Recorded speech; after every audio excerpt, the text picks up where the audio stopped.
History-making news for America's fighting forces in the nation's longest war.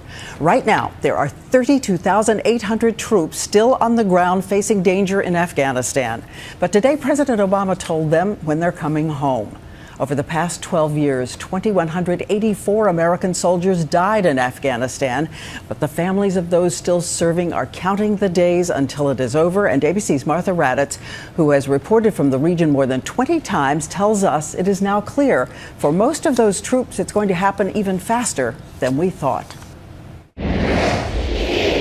Today, the president made it clear America's longest war, longer than Vietnam, longer than World War II, will come to an end.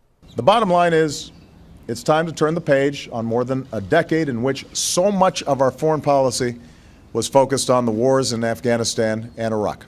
With a total price tag of $538 billion, at its peak, 100,000 U.S. forces were on the ground in Afghanistan, the battle beginning while the Twin Towers were still smoldering. Today, there are more than 32,000 U.S. troops on the ground, but they will be rapidly reduced to 9,800 by the end of this year. At the end of 2015, only 5,000 will remain. By the end of 2016, all gone except for embassy personnel. We have to recognize Afghanistan will not be a perfect place. And it is not America's responsibility to make it one.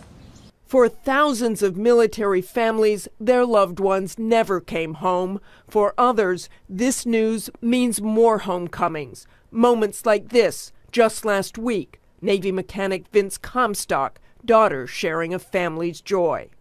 All of this, after nearly 13 years of war, we saw firsthand.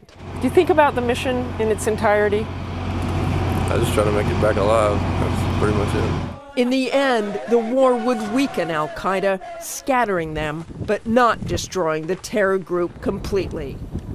This final drawdown of troops will likely move even faster than expected. You could see more than 20,000 happy homecomings by the end of October.